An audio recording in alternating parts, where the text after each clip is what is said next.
E aí, pessoal, agora para falar de Gana 1, Panamá 0, um jogo que mostra a seguinte lição pra gente. Copa do Mundo tem jogos mais ou menos, tem jogos que são pouco inspirados, mas Copa do Mundo não tem jogo ruim. Porque o jogo foi muito monótono, não foi até agora o pior jogo, eu posso dizer, da Copa do Mundo. Bastante, eu não digo decepcionante, porque talvez se você for prever dos possíveis confrontos, o que menos trazia expectativas de um jogo bonito, talvez fosse esse, né? Uma Gana com um treinador novo, um Panamá que tem um jogo, um estilo de jogo um pouco interessante, mas que falta muito primor técnico. E na prática foi isso que a gente viu, um jogo de muitos erros individuais, um jogo de muita troca de volume, né? Ora a Gana tinha bola, ora o Panamá tinha bola, apesar do Panamá ter mantido mais essa bola, principalmente no primeiro tempo. Mostrou ser um time coletivamente, acho, mais forte, até porque Carlos Queiroz chegou recentemente em Gana, mas o jogo acabou ganhando toda uma magia quando, no apagar das luzes, quando tudo parecia acabado, vem do nada um erro bizarro do Aníbal Godoy, jogador experiente dessa seleção panamenha, que cruza uma bola como se fosse para, enfim, ele estava em Toronto, queria cruzar de volta para a cidade do Panamá, e acaba criando a oportunidade perfeita para a seleção de Gana. A bola é recuperada pelo lateral. Deixa eu recuperar aqui o lateral que era o Senaia, né? Vem para o contra-ataque muito rápido dessa seleção ganesa, que tem mais jogadores individualmente qualificados do que o Panamá. E aí o jogador que eu não conhecia, que entrou muito bem, que foi o Asante. Ele que no segundo tempo, a Gana volta melhor para o segundo tempo, né? Tem mais oportunidades. Parece que acorda um pouco os jogadores de lado de campo, que é a principal força desse time de Gana, principalmente com Semenya, Sulemana. Semenya foi eleito melhor em campo e realmente ele que brilha um pouco mais, né? Brilha os olhos quando ele cria alguma jogada mais diferente, só que acho que foi um jogo apagado dele, que não teve protagonismo.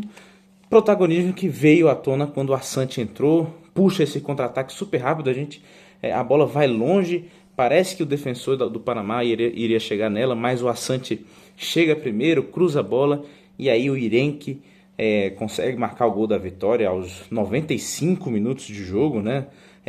O juiz tinha dado inclusive 6 minutos de acréscimo, e aí vem a loucura, a comemoração. Irenque, inclusive, gol merecido, porque ele que muda. Ele não muda o jogo, dá para dizer, mas foi um dos melhores jogadores de Gana desde o início da partida, né?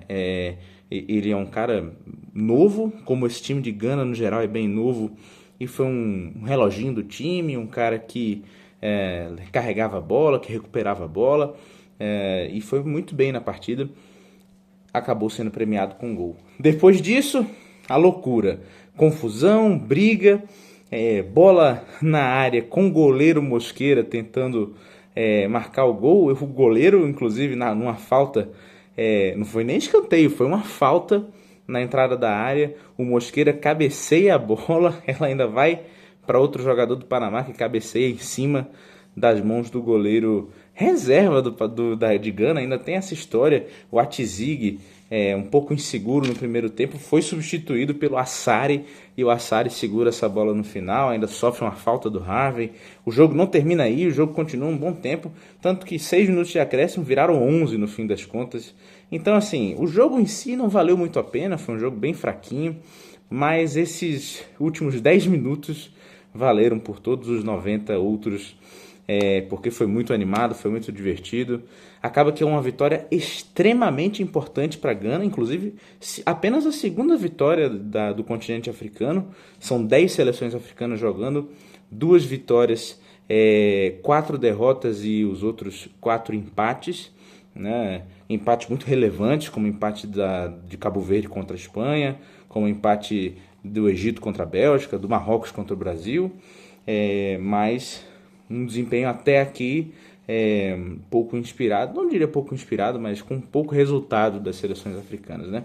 Mas como eu ia dizendo, eu acabei abrindo parêntese, muitíssimo importante essa vitória de Gana, porque empatar nesse jogo significava basicamente abdicar, perder uma possível vaga de terceiro lugar, né? Já que os próximos 2 jogos são Inglaterra e Croácia para as duas equipes. E, sinceramente, até pelo futebol que mostraram, é muito difícil pensar que uma dessas equipes possa somar pontos ou ganhar de Inglaterra ou Croácia. Até porque o jogo que fizeram Inglaterra e Croácia foi muito bom, muito acima, muito acima do jogo de Gana e Panamá. Então, uma vitória absolutamente importante. Você vê pela comemoração dos jogadores depois do jogo, parecia que eles tinham vencido um campeonato. O Carlos Queiroz escorregando, indo para a torcida, jogadores de Gana levantando a bandeira. Então, muito legal ver isso. O Panamá acaba perdendo uma oportunidade, inclusive, de somar seu primeiro ponto em Copa do Mundo. É o 4º jogo do Panamá na Copa, até aqui são 4 derrotas, né? Perdeu para Bélgica, Inglaterra, Tunísia e agora Gana. E vai ter uma missão muito ingrata de precisar somar pontos e precisar vencer Inglaterra e ou Croácia para poder ter chance de se classificar. Muito difícil. Uma vitória extremamente importante para a seleção de Gana. Bom, é isso aí, pessoal. Até a próxima.